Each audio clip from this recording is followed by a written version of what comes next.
Hello everyone, welcome back to ഒരു കഥ സൊല്ലട്ടുമാസ്.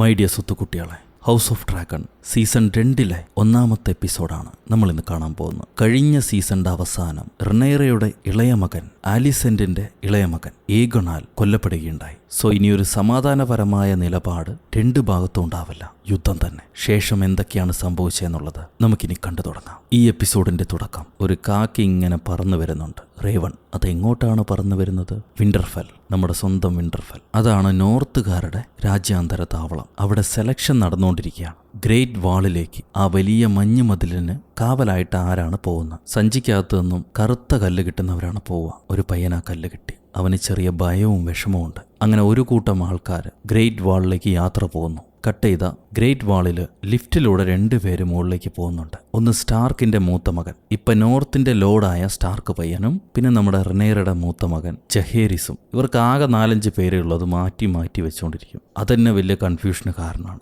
Winter വരുന്നുണ്ടെന്ന് സ്റ്റാർക്ക് പറയും. ഇത്രയും തണുപ്പുണ്ടല്ലോ, ഇനിയും വിന്റർ വരുന്നുണ്ടോ എന്ന് ജഹേരിസ് ചോദിക്കുമ്പോൾ സ്റ്റാർക്ക് പറയും, പ്രിൻസ്, ഇതല്ല യഥാർത്ഥ വിന്റർ. നിങ്ങൾക്ക് മുന്നിലുള്ള ഒന്നും കാണാൻ കഴിയില്ല, അത്രയ്ക്ക് ഇരുട്ടായിരിക്കും. അപ്പൊ ജഹേരിസ്, നമ്മുടെ പഴമക്കാർ ഒത്തുകൂടി ഒരുമിച്ച് യുദ്ധം ചെയ്തവരാണ്. അപ്പൊ സ്റ്റാർക്ക് പറയും, അദ്ദേഹം ഡ്രാഗണെ കാണിച്ചിട്ടാണ് നോർത്തിന്റെ കിങ്ങിനെ തന്റെ കൂടെ ചേർത്തത്. നിങ്ങൾ അങ്ങനെ എന്നോട് ചെയ്തില്ലല്ലോ, അത്രയും നന്ദിയുണ്ട്. സ്റ്റാർക്ക് അവരുടെ പ്രതിജ്ഞ മറക്കില്ല. മൈ പ്രിൻസ്, ഞങ്ങൾ നിങ്ങളുടെ കൂടെ തന്നെ ഉണ്ടാകും. ഞങ്ങൾ വാക്കിന് വിലയുള്ളവരാണ്. എന്നാൽ വിന്റർ വന്നുകൊണ്ടിരിക്കുന്നു. രാജ്യത്തിനകത്തേക്കാളും വലിയ ചുമതല ഞങ്ങൾക്ക് ഈ വാളിലാണ്. ഇപ്പൊ ജഹേരിസ് പറയും, ഹൈറ്റവേഴ്സ് എന്റെ അമ്മയുടെ കിരീടമാണ് തട്ടിയെടുക്കാൻ ശ്രമിക്കുന്നത്. അവരോട് പൊരുതാൻ ഞങ്ങൾക്ക് ആർമി വേണം. The war is coming. ഇവരെങ്ങനെ സംസാരിച്ച് മതിലിന് ഏറ്റവും മുകളിലേക്ക് എത്തിക്കഴിഞ്ഞു. അപ്പൊ സ്റ്റാർക്ക് പറയും, എന്റെ അച്ഛൻ പഴയ കിങ് ജഹേരീസിനെയും അദ്ദേഹത്തിന്റെ ഭാര്യ അലിസനെയും ഈ വാള് കാണിക്കാൻ കൊണ്ടുവന്നിരുന്നു. അവരുടെ ഡ്രാഗൺസ് ഈ വാളിന് ചുറ്റും പറന്നു നടന്നു. നമ്മുടെ പഴമക്കാർ എന്തുകൊണ്ടാണ് ഈ ആരുമില്ലാ കാട്ടിൽ ഇത്ര വലിയ വാള് നിർമ്മിച്ചത് എന്ന് നിങ്ങൾക്കറിയാവോ? ജഹേരീസ് പറയും, കാട്ടുവാസികളെ തടയാൻ അല്ല, ഡെത്ത്, മരണം, അതിനെ തടയാൻ വേണ്ടിയിട്ടാണ്. എന്നിട്ട് സ്റ്റാർക്ക്, ഞങ്ങളുടെ നോർത്തേൺസിനെ ഇപ്പം എനിക്ക് നിങ്ങളുടെ കൂടെ പറഞ്ഞുവിടാൻ കഴിയില്ല. മതിലിന് കാവല് വേണം. എന്നാൽ ഞങ്ങളുടെ കയ്യിൽ ഒരുപാട് ഗ്രേ ബേർഡ്സ് ഉണ്ട്. അത് വേറൊരു കൂട്ടമാണ്. അവർ നിങ്ങൾക്ക് വേണ്ടി എന്തും ചെയ്യും. അവരെ മുഴുവൻ ഞാൻ നിങ്ങൾക്ക് വേണ്ടി പറഞ്ഞുവിടാം. അവർ നോർത്തുകാരെ പോലെ തന്നെയാണ്. അപ്പോഴാണ് ഒരാൾ റേവൺ വന്നിട്ടുണ്ടെന്നും പറഞ്ഞ് സ്റ്റാർക്കിന്റെ കയ്യിൽ കൊടുക്കുക. ആ റേവൺ നമ്മുടെ ജഹേരീസിനുള്ളതായിരുന്നു. അവന്റെ അനിയൻ മരിച്ച വിവരം. കട്ട് ചെയ്ത ഡ്രാഗൺ സ്റ്റോൺ. ഒരു ഡ്രാഗൺ അങ്ങോട്ട് പറന്നു വന്ന് ഇറങ്ങുന്നുണ്ട്. നമ്മുടെ റേനിസിന്റെ ഡ്രാഗണാണത്. റേനിസ് ഇറങ്ങിയ ഉടനെ ഡേമൺ, നമുക്ക് എത്രയും പെട്ടെന്ന് കിങ്സ് ലാൻഡിങ്ങിലേക്ക് പോകണം. വേഗർ ഡ്രാഗണെയും അതിന്റെ റൈഡർ ഏമണ്ടിനെയും കൊല്ലണം. മകന് വേണ്ടി ഒരു മകൻ, സൺ ഫോർ എ സൺ. അപ്പൊ റേനിസ് ചോദിക്കും, ക്വീനിന്റെ കമാൻഡാണോ ഇതെന്ന്? റാണിയുടെ കമാൻഡാണോ? റാണി എങ്ങോട്ടോ പറന്നുപോയി. അവൾക്കൊന്നും പറയാൻ കഴിഞ്ഞില്ല. അവൾക്ക് വേണ്ടി നമ്മളാണിത് ചെയ്യേണ്ടത്. അത് കേട്ട് റേനിസ്, അവൾ തീരാ വിഷമത്തിലാണ്. അവൾക്ക് കുറച്ച് സമയം കൊടുക്കണം. പെട്ടെന്നൊരു റിവഞ്ചിന് അവൾ തയ്യാറാവില്ല. അത്രയും മണ്ടിയല്ല അവൾ. ഒരമ്മയുടെ വേദന അത് ക്ഷമിക്കുന്നവരെ അവൾ മാറി നിൽക്കാണ്. അവൾക്ക് ആ സമയം കൊടുക്കൂ. ടീമം പറയും, അവൾ ഒറ്റയ്ക്കാണ് പറന്നു പോയിരിക്കുന്നത്. അവരുടെ കണ്ണിലെങ്ങാനും അവൾ പെട്ടാൽ അവളുടെ അവസ്ഥ എന്തായിരിക്കും? അത് കേട്ട് റേനിസ്, അവൾക്കൊന്നും സംഭവിക്കില്ല. കണ്ണിൽ പെടുന്നവന്റെ അവസ്ഥ അത് പറയേണ്ട ആവശ്യമില്ല. അവൾക്ക് അവളെ രക്ഷപ്പെടുത്താനുള്ള അമിതമായ കഴിവുണ്ട്. നീ അതിൽ പേടിക്കണ്ട. അപ്പൊ ഡേമൻ ചോദിക്കും, നിനക്ക് കിട്ടിയ അവസരത്തിൽ നീ പ്രതികരിച്ചിരുന്നെങ്കിൽ നിന്റെ മകൻ എന്ന് ജീവനോടുണ്ടാവുമായിരുന്നു. അതുപോലെ ലൂക്കും. അതിനവരൊന്നും മിണ്ടുന്നില്ല. മിണ്ടാതെ തിരിഞ്ഞു പോടവട്ടി. ഈ സമയത്ത് അങ്ങകലെ ദൂരെയായി തന്റെ ഡ്രാഗണുമൊത്ത് തനിച്ചൊരു ഭാഗത്തേക്ക് മാറി നിൽക്കുകയാണ് റിനേറ. മുഖമൊക്കെ വാടി, ഒരുപാട് കരഞ്ഞ് വേദനിച്ച് നൊന്ത് വെന്തിരിക്കുന്ന അമ്മ. കട്ട് ചെയ്ത വലിയ കപ്പലിന്റെ റിപ്പയർ പണി നടക്കുന്നുണ്ട്. അങ്ങോട്ട് വെലാരിയൻ വരും. വെലാരിയന്റെ കപ്പലാണത്, സീ സ്നേക്ക്. വെലാരിയന് ഒരു വേലക്കാരൻ നമസ്കാരം പറയുന്നു. ആ കപ്പലിന്റെ പണി എത്രയും പെട്ടെന്ന് തീരും, വേറെയും 7 കപ്പൽ റെഡിയായിട്ടുണ്ട് എന്നൊക്കെ പുള്ളി പറയുന്നുണ്ട്. എന്നിട്ട് ഈ കപ്പലിനകത്ത് നിന്നും കിട്ടിയ ഒരു ആഡംബര കത്തി അതയാൾ വെലാരിയന്റെ കയ്യിൽ കൊടുക്കും. വെലാരിയൻ പറയും, ഇതെന്റെ മരുമകനാകാനിരുന്ന ലുസേരീസിന് ഞാൻ കൊടുക്കാൻ വെച്ചിരുന്ന കത്തിയാണ്. അതായത് മരിച്ചുപോയ ആ കൊച്ചുപയ്യന്. ഐ ആം സോറി എന്ന മൊട്ട വേലക്കാരൻ പറയുന്നുണ്ട്. വെലാരിയൻ, കുഴപ്പമില്ല, സംഭവിച്ചത് സംഭവിച്ചു. ഞാൻ കടലിൽ ചാകാൻ കിടന്നപ്പോൾ എന്നെ രക്ഷപ്പെടുത്തി കപ്പലിലേക്ക് വലിച്ചിട്ടത് നീയാണെന്ന് കേട്ടു. മൊട്ട ജോലിക്കാരൻ പറയും, അതെന്റെ ഡ്യൂട്ടി മാത്രമാണ് സാർ. ഞാൻ നിന്നിൽ കടപ്പെട്ടിരിക്കുന്നു അലീൻ. നിനക്ക് തക്കതായ പ്രതിഫലം ലഭിക്കും. ഇങ്ങനെ തല കുനിച്ച് നന്ദിയും പറഞ്ഞു പോകുന്നു. ഈ സമയത്ത് കിങ്സ് ലാൻഡിംഗ്. ഒരു ഡ്രാഗൺ പറന്നു വരുന്നുണ്ടാവും. എതിരാളികളുടെ ഡ്രാഗണാണെന്ന് വിചാരിച്ച് ഇവർ പെരുത്ത് അമ്പെയ്യാൻ വേണ്ടി കാത്തു നിൽക്കുന്നു. അപ്പോഴാണ് സർ അറീക്ക്, ആ ട്വിൻസിലെ ട്വിന്ന്,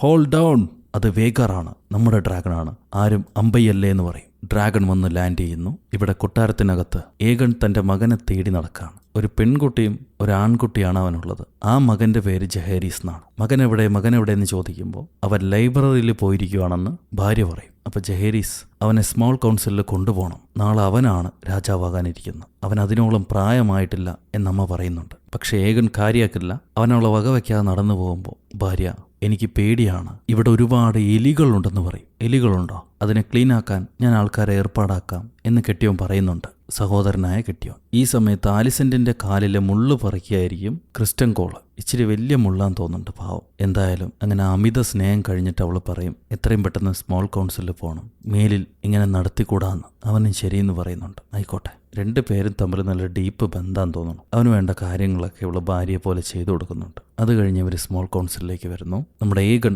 അവൻ്റെ മകനെയും കൊച്ചുമകനെയും വിളിച്ചിട്ടാണ് വരുന്നത്. ഓട്ടോ ഹൈടവർ ഉണ്ട്. പുള്ളി പറയും, വെയിലും നോർത്തും നമ്മുടെ കത്തിന് ബദലൊന്നും തന്നിട്ടില്ല, സോ അവരെന്തായാലും റിനേറയായിരിക്കും സപ്പോർട്ട് ചെയ്യാൻ പോകുന്നു. എന്നാൽ ബറാത്യൻസ് സ്റ്റോംലാൻഡ് അവരെന്തായാലും ഇവരുടെ കൂടെ നിൽക്കുള്ളൂ, കാരണം ഏമണ്ട് ഒരു പെൺകുട്ടിയെ കല്യാണം കഴിക്കാമെന്ന് പറഞ്ഞു. ഇങ്ങനെ സംസാരിച്ചുകൊണ്ടിരിക്കുമ്പോൾ കൊച്ചുപയ്യൻ ഉണ്ടയെടുത്ത് കളിച്ചുകൊണ്ടിരിക്കുക. ലാനിസ്റ്റർക്ക് അത് ഇഷ്ടാവുന്നില്ല. പുള്ളിക്കാരൻ തട്ടിപ്പറിക്കുമ്പോൾ ഏമണ്ട് ലാനിസ്റ്റർ ചീത്ത പറയുന്നു, എൻ്റെ മകൻ അവന് ഇഷ്ടമുള്ള ചെയ്യുന്നു പറഞ്ഞിട്ട്. ആലിസന്റ് റിനേറയ്ക്ക് ലെറ്റർ അയച്ചിട്ടുണ്ട്, പക്ഷെ അതിനും മറുപടി ഒന്നും വന്നിട്ടില്ല. ലെറ്റർ അയച്ചിട്ട് കാര്യമില്ലാന്ന് മേസ്റ്റർ പറയും, കാരണം മരണപ്പെട്ടത് സ്വന്തം മകനാണ്, അതും നിങ്ങളുടെ മകൻ കാരണം. ഏകം പറയും, നമുക്ക് ചാൻസ് കിട്ടിയപ്പോൾ തന്നെ ആ ലേഡിയെ കൊല്ലണമായിരുന്നു, വിട്ടതാണ് ഇത്രയും വലിയ പ്രശ്നത്തിന് കാരണം. അപ്പോൾ ഓട്ടോ, ശരിയാണ്, അങ്ങൊന്ന് പറയുന്നത് ശരിയാണ്, ചില സെന്റിമെന്റ്സ് കൊണ്ടാണ് നമുക്ക് അങ്ങനെ ഒരു തീരുമാനം എടുക്കാൻ പറ്റാതിരുന്നത്, അതിൽ ഖേദമുണ്ട്. അപ്പോൾ ഏമണ്ട് അകത്തേക്ക് കയറി വരുന്നു. ഏമണ്ടിന് സ്മോൾ കൗൺസിലിൽ സീറ്റില്ല. നീ എന്തിനാണ് ഇങ്ങോട്ട് വന്നതെന്ന് അമ്മ ചോദിക്കവേ ഏകം പറയും, അവൻ എൻ്റെ ഗാർഡാണ്, അവനും ചില കാര്യങ്ങൾ പഠിക്കട്ടെ,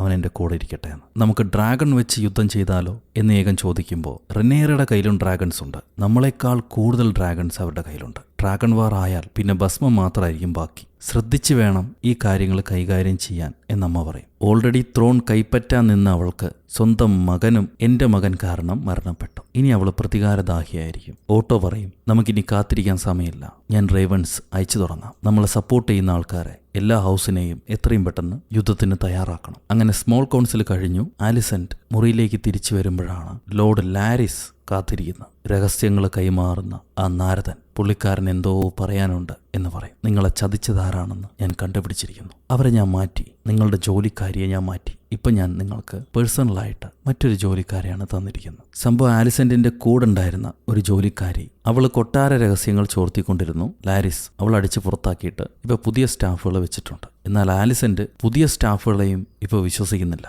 കട്ട് ചെയ്താൽ റിനേറ കടൽ തീരത്ത് മീൻപിടുത്തക്കാർക്ക് ഒരു ഡ്രാഗന്റെ ചിറക് കിട്ടിയതായിട്ട് കാണും. ഇവളങ്ങോട്ട് പറന്നിറങ്ങാണ് അവളുടെ ഡ്രാഗണുമായി. ആ കൂടിച്ചേർന്നവരെല്ലാം പേടിച്ച് 4 ഭാഗത്തും ചിതറി ഓടും. ഇവൾ ഓടിച്ചെന്ന് നോക്കുമ്പോൾ തൻ്റെ മകൻ്റെ ഡ്രാഗണാണത്. ആ ഡ്രാഗന്റെ ചിറക്, അതിൽ മകൻ്റെ വസ്ത്രം ഇരിക്കുന്നു കാണാം, മറ്റൊന്നുമില്ല. അവളത് കെട്ടിപ്പിടിച്ച് കരയും. ആകെ കൂടെ കിട്ടിയ തൻ്റെ മകൻ്റെ അവശിഷ്ടം അത് മാത്രമാണ്. ഈ സമയത്ത് കിങ്സ് ലാൻഡിംഗ് ഏഗൺ രാജ്യസദസ്സിലേക്ക് വരുന്നു.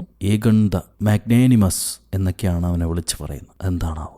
Lord of the 7 kingdoms, protector of the realm. ഓട്ടോയും ഒരു വന്ദനം വെക്കുന്നു, യുവർ ഗ്രേസ്. പരാതികൾ കേൾക്കാൻ വേണ്ടിയിട്ടാണ്, നാട്ടുകാരുടെ പരാതികൾ കേൾക്കാൻ വേണ്ടിയിട്ടാണ് ഏകം വന്നിരിക്കുന്നത്. ഓരോരുത്തരായിട്ട് മുന്നോട്ട് വന്ന് പരാതികൾ പറയുന്നു. അതിലൊരാളുടെ ആടിനെ കൊട്ടാരത്തിലുള്ളവർ പിടിച്ചുകൊണ്ടുപോയി, തണുപ്പ് കാലം വരികയാണ്, എനിക്ക് ആടില്ലാതെ ജീവിക്കാൻ പറ്റില്ല എന്ന് പുള്ളി പറയും. അപ്പോൾ ഏഗൺ, അങ്ങനെയാണോ, എന്ന ആടിനെ തിരിച്ചു തരാനുള്ള ഉത്തരവ് ഞാൻ പ്രഖ്യാപിക്കുന്നു, അവർ തിരിച്ചു തന്നോളൂ. ഉടനെ ഓട്ടോ, യുവർ ഗ്രേസ്, നമ്മുടെ ഡ്രാഗൺസിന് തീറ്റ വേണം. അങ്ങനെ പിടിച്ചുകൊണ്ട് വന്ന ആടുകളെല്ലാം തിരിച്ചു കൊടുത്താൽ പിന്നെ ഡ്രാഗൺ മനുഷ്യരെ അറ്റാക്ക് ചെയ്ത് തുടങ്ങും. തീറ്റയ്ക്ക് വേണ്ടി എന്തിനേയും പിടിച്ച് തിന്നാൻ തുടങ്ങും. അങ്ങനെ തിരിച്ചു കൊടുക്കാൻ പാടില്ല എന്ന് പറയുമ്പോൾ ഏഗൺ, ഈ ഒരാൾക്ക് മാത്രം തിരിച്ചു കൊടുത്താലോ, മറ്റുള്ളവരോട് പറയണ്ട. അപ്പോൾ ഓട്ടോ, നിങ്ങളൊരു രാജാവാണ്, രാജാവ്, ഇവിടെ ഇരുന്ന് എന്ത് പറഞ്ഞാലും അതെല്ലാവരും അറിയും. അപ്പോൾ ഏഗൺ, എന്നാൽ ശരി, ചർച്ചയിലൂടെ എനിക്ക് മനസ്സിലായത് നിങ്ങൾക്ക് ആടിനെ തിരിച്ചു തരാൻ കഴിയില്ല, അത് ഡ്രാഗൺസിന്റെ തീറ്റയാണ്, തിരിച്ചു പൊക്കോളൂ നെക്സ്റ്റ് എന്നും പറഞ്ഞ് അടുത്ത ആളെ വിളിക്കും. ഈ ഓരോരുത്തർക്കും ഉത്തരവ് കൊടുക്കുമ്പോൾ ഓട്ടോ രാജാവിന് ആലോചനകൾ പറയുന്നുണ്ട്. അതിലൊരാള് ആയുധം ഉണ്ടാക്കുന്ന ആളാണ്, പക്ഷെ അയാൾക്കുള്ള വേതനം കൊട്ടാരത്തിൽ നിന്ന് നേരെ ചൊവ്വെ പോയിട്ടില്ല. യുദ്ധം വന്നാൽ തന്റെ ആയുധങ്ങൾ നാടിന് ഉറപ്പായും വേണം, അതുകൊണ്ട് എത്രയും പെട്ടെന്ന് തന്റെ വേതനം കൊടുക്കാൻ ഞാൻ ഉത്തരവിറക്കുന്നു. പുള്ളിക്കാരൻ നന്ദി പറഞ്ഞു പോകുന്നുണ്ട്. എല്ലാ സമയത്തും ഓട്ടോയുടെ മുത്തശ്ശന്റെ ആലോചനകൾ കേൾക്കാൻ ഏഗൺ തയ്യാറാവുന്നില്ല. ചെറിയ മടിയുണ്ടവന്. തന്നെ കഴിവില്ലാത്തവനാക്കുകയാണോ എന്നുള്ളൊരു ഈഗോ. അതിന് തീയിട്ട് ചൂട് കയറ്റാൻ വേണ്ടി ലോർഡ് ലാരിസും ഏഗനോട് പറയും, ഓട്ടോ നിങ്ങളെ ഒരുപാട് കൺട്രോൾ ചെയ്യുന്നുണ്ട് മൈ കിങ്. ഓട്ടോ നിങ്ങളുടെ അച്ഛന്റെ ഹാൻഡ് ഓഫ് കിങ് ആയിരുന്നു, നിങ്ങളുടേതല്ല, അതുകൊണ്ട് ആലോചിച്ചോളൂ എന്ന് പറഞ്ഞിട്ട് പുള്ളി പോകും. അത് കഴിയുമ്പോൾ ആലിസന്റും അച്ഛനും തമ്മിലുള്ള സംസാരം. ആലിസന്റ് പറയും, യുദ്ധമില്ലാതെ തന്നെ നമുക്കിത് സാധൂകരിക്കാം. റെനേറ മുട്ടുമടക്കും. ഏഗൺ രാജകസേരയിൽ തന്നെ ഇരിക്കും, വിസേരിസ് ആഗ്രഹിച്ചതുപോലെ. അതിനുള്ള വഴി നോക്കിയാൽ മതി. അതൊരിക്കലും നടക്കാൻ പോകുന്നില്ല എന്ന് ഓട്ടോ പറയും. യുദ്ധമില്ലാതെ ഇത് സാധൂകരിക്കാൻ കഴിയില്ല. ഇവിടെ ഏഗണാണെങ്കിൽ താൻ ശക്തനാണെന്ന് തെളിയിക്കാൻ വേണ്ടി പല കാര്യങ്ങളും ചെയ്തുകൊണ്ടിരിക്കുന്നു, പല പൊട്ടത്തരങ്ങളും ചെയ്തുകൊണ്ടിരിക്കുന്നു. ഏമണ്ടിന്റെ പ്രതികാരം ഇനിയും തീർന്നിട്ടില്ല. റെനേറയുടെ മകനാണ് അവന്റെ കണ്ണ് പൊട്ടിച്ചത്. അതിന്റെ ദേഷ്യം തീർത്ത് വീണ്ടും അവൻ കാര്യങ്ങൾ വഷളാക്കി. 2 പിള്ളേരും നമ്മൾ പറയുന്നത് അനുസരിക്കും എന്നെനിക്ക് തോന്നുന്നില്ല. ഇപ്പത്തേക്ക് ഏഗണെങ്കിലും നമുക്ക് കൺട്രോളിൽ പിടിക്കണം. ഞാനും അച്ഛനും കൂടി ചേർന്നാൽ മാത്രമേ നടക്കുള്ളൂ. അപ്പോൾ ഓട്ടോ, എന്ത് ചെയ്താലും വയലൻസ് ഇല്ലാതെ നമുക്ക് വിക്ടറി നേടാൻ കഴിയില്ല. ആലിസന്റ്, അതെനിക്കറിയാം എന്ന് പറയും. ഈ സമയത്ത് വെലാരിയൻസിന്റെ കപ്പലിൽ ഒളിച്ച് യാത്ര ചെയ്യുന്ന ഒരു പെണ്ണിനെ ട്വിൻസിലെ ഒരുത്തൻ കണ്ടുപിടിക്കും. അത് മറ്റാരുമല്ല, വൈറ്റ് വേമാണ്. ആ പെണ്ണിനെ അവർ ഡേമന്റെ അടുത്തേക്ക് കൊണ്ടുവരുന്നു. ഡേമൻ ചോദിക്കും, എത്ര കാലമായി നീ ഓട്ടോയ്ക്ക് സീക്രട്ടുകൾ കൈമാറിക്കൊണ്ടിരുന്നു? അവള് പറയും, അയാൾ എനിക്ക് കാശ് തന്ന അത്രയും ദിവസം ഞാൻ സീക്രട്ടുകൾ കൈമാറി. ഡേമൻ ദേഷ്യപ്പെട്ട, അപ്പം നീയാണ് ഏഗണെ രാജകസേരയിലിരുത്തിയത്. അവള് പറയും, അതെന്റെ തീരുമാനമല്ല, ഓട്ടോയുടെ തീരുമാനമാണ്. ഞാൻ പണം വാങ്ങിക്കുന്നു, രഹസ്യങ്ങൾ കൈമാറുന്നു. ഒരു ബിസിനസ് മാത്രമാണ് എൻ്റേത്. My arrangements with hand was purely transactional. എനിക്ക് അദ്ദേഹത്തിനോട് ലോയാലിറ്റി ഒന്നുമില്ല. പക്ഷെ ഡീമൻ അവളെ വിശ്വസിക്കില്ല. ട്വിന്നിനോട് പറയും അവളെ പൂട്ടിവെച്ചിട്ട് ഏറ്റവും വൃത്തിയായിട്ട് ട്രീറ്റ്മെന്റ് കൊടുക്കാൻ. പക്ഷെ അവൻ പറയും ഡീമനോട്, അവൾ പറഞ്ഞ സത്യമാണ്. അവൾക്ക് ഹൈടവറുമായിട്ട് ഒരു ഏജൻസിയും ഇല്ല. നമുക്ക് ഇവൾ ഉപയോഗപ്രദാവും. അവൾ കിങ്സ് ലാൻഡിങ്ങിൽ നിന്ന് ഭയപ്പെട്ട് വന്നവളാണ്. അത് കേട്ട് ഡീമൻ പറയും, അപ്പൊ നീയും നിന്റെ അനുജനും 2 പേരും ദ്രോഹികളാണ്. നീ എന്തുദ്ദേശത്തിലാണ് ഇങ്ങോട്ട് വന്നത്? അപ്പൊ ട്വിൻ, ലോർഡ്, ഞാൻ എൻ്റെ പ്രതിജ്ഞ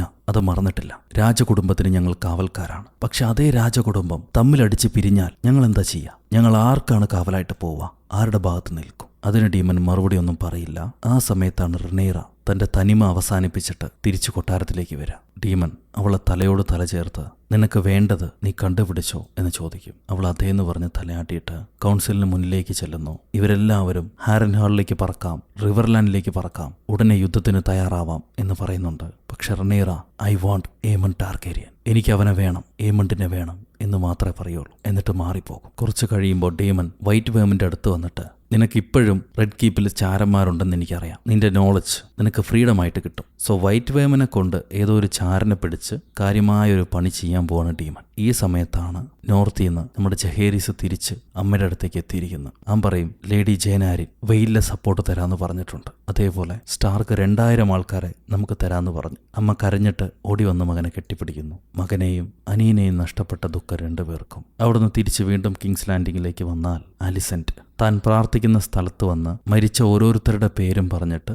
മെഴുകുതിരി കൊളുത്തുന്നുണ്ട്. അവളുടെ അമ്മയുടെ പേര് പറയുന്നു. അവളുടെ ഭർത്താവ് ഈ സമയത്ത് മകന്റെ മിച്ചം കിട്ടിയ അവശിഷ്ടം വെച്ച് റെനേറയും അവളുടെ ആൾക്കാരും മകന്റെ മരണാനന്തര കർമ്മങ്ങൾ ചെയ്യുന്നു. അതിൽ വെലാരിയന്റെ കൊച്ചുമോള്, അവളായിരുന്നു ഈ പയ്യന് വേണ്ടി ഉറപ്പിച്ചു വെച്ചിരുന്നത്. അവളും കരയുന്നുണ്ട്. ഈ ജഹേരീസ് എടുത്തു വെച്ചിരിക്കുന്ന പയ്യൻ ഏതാന്ന് മനസ്സിലായില്ല. ഏതെങ്കിലും ആവട്ടെ, ആലിസന്റ് മരിച്ച ഓരോരുത്തരുടെ പേര് പറഞ്ഞ് പ്രാർത്ഥിക്കുന്നതിൻ്റെ ഒപ്പം തന്നെ ലുസേരീസ് വെലാരിയൻ റെനേറയുടെ മകന്റെ പേരും പറയുന്നുണ്ട്. സോ അവൾക്ക് ചെറിയ സെന്റിമെന്റ് ഒക്കെ ഉണ്ട്, ഇല്ലെന്ന് പറയാൻ പറ്റില്ല. ഈ സമയത്ത് ആരും അറിയാതെ ഒരു ചെറുവഞ്ചി കിങ്സ് ലാൻഡിങ്ങിലേക്ക് അടുക്കുന്നു. നമ്മുടെ ഡീമൻ തലയിലും തുണിയിട്ട് ആരും അറിയാതെ വരികയാണ് കൊട്ടാരത്തിന്റെ അടുത്തേക്ക്. അവിടെ ഒരു തടിയൻ പട്ടാളക്കാരനുണ്ട്. അവന് ഡീമനെ മനസ്സിലായി. കമാൻഡർ, നിങ്ങൾ എന്താ ഇവിടെ? ഡീമൻ അവന് പണം കൊടുത്തിട്ട്, നീ ഇപ്പോൾ ഹൈടവറിന്റെ ആളാണോ എൻ്റെ ആളാണോ? അവൻ പറയും, ഫക്ക് ദ ഹൈടവർ, ഞാൻ എന്നും നിങ്ങളുടെ സേവകനാണ്, വരൂന്ന് പറഞ്ഞ് ഒരു തടവ് പുള്ളിനെ പോലെ ഡീമനെ വിളിച്ചുകൊണ്ട് അകത്തേക്ക് കൊണ്ടുപോകുന്നു. ഒരു എലിപിടുത്തക്കാരൻ്റെ അടുത്തേക്കാണ് ഇവർ പോകുന്നത്. ഈ എലിപിടുത്തക്കാരന് കൊട്ടാരത്തിനകത്തേക്ക് കടക്കാനുള്ള പ്രത്യേക വഴികൾ അറിയാം. കാരണം എല്ലാ ദ്വാരത്തിൽ കൂടെയും ഇയാൾ ചെന്നിട്ട് എലി പിടിക്കുന്നതല്ലേ. ഇന്ന് രാത്രി ഈ സോൾജിയറും നീയും കൂടെ കൊട്ടാരത്തിനകത്തേക്ക് ചെല്ലണം. എന്നിട്ട് പ്രിൻസ് ഏമൺ ടാർഗേരിയൻ, സിൽവർ ഹെയർ ആണ്, ഒറ്റക്കണ്ണൻ, അവന്റെ കഴുത്തറുത്ത് തലയുമായി തിരിച്ചുവായോ. അഡ്വാൻസ് ആയിട്ട് ഈ പണം വെച്ചോ, ബാക്കിയുള്ളത് പണി കഴിഞ്ഞാൽ തരാന്ന് പറയും. അവനും സമ്മതിക്കുന്നുണ്ട്. ഈ സമയത്ത് കൊട്ടാരത്തിനകത്ത് സർ ക്രിസ്റ്റനും ഏമണ്ടും കൂടെ കാര്യമായ ചർച്ചയിലാണ്. റെനേറയുടെ ആർമി എങ്ങാനും അറ്റാക്ക് ചെയ്യാൻ വന്നു കഴിഞ്ഞാൽ എങ്ങനെ ഇവർ കവറപ്പ് ചെയ്യും? ഏമണ്ട് പറയും, അമ്മയ്ക്ക് എന്നോട് ദേഷ്യം ഉണ്ടാവും, ആ ചെറുക്കനെ ഞാനാണ് കൊന്നതെന്ന് പറഞ്ഞിട്ട്. പക്ഷേ ഈ യുദ്ധം തുടങ്ങാൻ കാരണം തന്നെ അമ്മയല്ലേ. അച്ഛന്റെ മരണശേഷം ഏകണ ത്രോണിലിരുത്താൻ ശ്രമിച്ചത് അവരാണ്. എന്നിട്ടിപ്പോൾ ഞാനാണ് കുറ്റക്കാരൻ. ക്രിസ്റ്റൻ പറയും, തൻ്റെ അമ്മയ്ക്ക് മൃദുല ഹൃദയമാണ്. പക്ഷെ റെനേറ അവളൊരു കണ്ണിങ് സ്പൈഡറാണ്. ഒരുപാട് വർഷങ്ങൾക്ക് മുന്നേ റെനേറയാണ് നിന്റെ അമ്മയെ ചിലന്തി വലയിൽ കുടുക്കിയത്. ഇത് തൻ്റെ അമ്മയുടെ തെറ്റല്ല. എല്ലാ അനിഷ്ടങ്ങൾക്കും പിന്നിൽ അവളാണ് റെനേറ. അപ്പോൾ ഏമണ്ട് പറയും, നമ്മുടെ ശത്രുവിനെ എൻ്റെ അമ്മ സ്നേഹിക്കുന്നുണ്ടല്ലേ. അപ്പോഴാണ് ഓട്ടോ വരുന്നത്. ഓട്ടോ ക്രിസ്റ്റനെ ആ മുറിയിൽ നിന്നും പുറത്തു പോകാൻ പറയും. എനിക്ക് എൻ്റെ കൊച്ചുമകനോട് സംസാരിക്കണം. ഓട്ടോ ഏമണ്ടിനോട് പറയും, നിന്റെ പ്രതികാരത്തിനുള്ള സമയം അതാകുമ്പോൾ ഞാൻ പറയാം, പക്ഷെ നീ തുടിക്കരുത്, ദയവ് ചെയ്ത് കാത്തിരിക്കൂ. ഇപ്പോൾ പ്രതികൂല സാഹചര്യമാണ്. നമുക്ക് രണ്ടുപേർക്കും അറിയാം നിന്റെ സഹോദരന് രാജകസേര ചേർന്നതല്ല, അവന് കഴിയില്ല എന്നുള്ളത്. അപ്പോൾ അതിനനുസരിച്ച് വേണം നമ്മൾ മൂവ് ചെയ്യാൻ. ഇങ്ങനെ മുത്തശ്ശൻ അഡ്വൈസ് കൊടുത്തുകൊണ്ടിരിക്കുമ്പോഴാണ് നമ്മുടെ എലിപിടുത്തക്കാരനും ആ ഗുണ്ടൻ സോൾജറും കൂടെ സൂവേജ് വഴി കൊട്ടാരത്തിനകത്തേക്ക് കടക്കുക.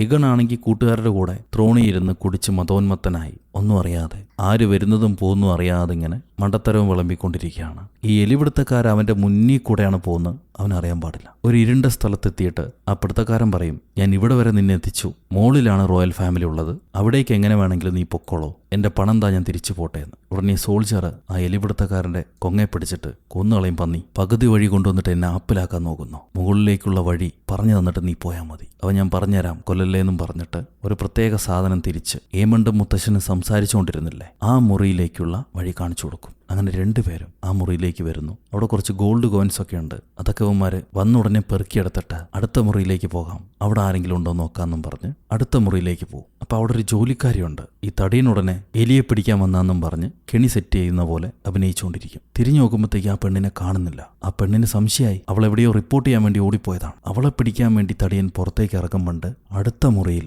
ഹെലനയെ പിടിച്ചുകൊണ്ട് ഈ എലിപിടുത്തക്കാരനുണ്ടാവും. നീ എന്താണ് ഇവിടെ കാണിക്കുന്നത്, ഇവളെന്തിനാ പിടിച്ചെന്ന് ചോദിക്കുമ്പോൾ, ഇതാണ് ക്വീൻ, നമുക്ക് ഏതെങ്കിലും വെള്ളമുടിയെ കിട്ടിയ പോരെ. അപ്പൊ തടിയൻ, a son for a son, അതാണ് അവൻ പറഞ്ഞത്. ഇതിനെ കാണാൻ സണ്ണായിട്ട് നിനക്ക് തോന്നുന്നുണ്ടോ, വിടറാ. അപ്പൊ ഈ എലിപിടുത്തക്കാരൻ ഇതാ അവിടെ നോക്ക്, കുട്ടികളുണ്ടെന്നും പറഞ്ഞ് കൊച്ചു കട്ടിൽ കാണിച്ചു കൊടുക്കും 2 അതിൽ 2 കുട്ടികളുണ്ട്, 2നും വെള്ളമുടിയാ. നമുക്ക് സമയമില്ല, അവൻ പറഞ്ഞ ഒറ്റ കണ്ണനെ തേടിക്കൊണ്ടിരുന്ന അപ്പോഴേക്കും പട്ടാളക്കാർ വന്ന് നമ്മളെ കൊന്നുകളയും. ഇതിൽ ആൺകുട്ടിയെ കൊന്നേക്ക്, അതാണ് എളുപ്പം. തടിയെ നോക്കുമ്പോൾ 2 കുട്ടികളും കാണാൻ ഒരുപോലെ ഇരിക്കുന്നു. അവൻ അമ്മയുടെ അടുത്ത് ചോദിക്കും, ഇതിലേതാണ് ആൺകുട്ടിയെന്ന്. അവള് നെക്ലസ് ഊരി കൊടുത്തിട്ട്, ഇത് വില കൂടിയ നെക്ലസാ, ഇതെടുത്തിട്ട് എൻ്റെ കുട്ടികളെ വെറുതെ വിടുമെന്ന് ചോദിക്കും. അപ്പൊ ഗുണ്ടൻ ആ നെക്ലസും തട്ടിപ്പറിച്ചിട്ട്, ഇത് മകനല്ലല്ലോ, മകൻ ഏതാണെന്ന് പറ, അല്ലെങ്കിൽ 2 പേരെയും ഞാൻ കൊന്നുകളയും. ഇവള് കൈ ചൂണ്ടി കാണിക്കുന്നു ഒരു കുഞ്ഞിനെ. എന്നാൽ ആ കുഞ്ഞ് അടുത്ത അവകാശിയാണ്. അവകാശി ഒരിക്കലും അമ്മ കൈ ചൂണ്ടി കാണിക്കില്ല. അവള് തെറ്റാണ് പറഞ്ഞത് എന്ന് ഗുണ്ടൻ പറയുമ്പോൾ എലിപിടുത്തക്കാരൻ അമ്മയുടെ മുഖത്ത് നോക്കിയിട്ട് പറയും, ഇല്ല, അവള് പറയുന്നത് സത്യമാണ്, ഷീസ് ടെല്ലിങ് ദ ട്രൂത്ത്. അവള് കൈ ചൂണ്ടി കാണിച്ചത് ശരിക്കും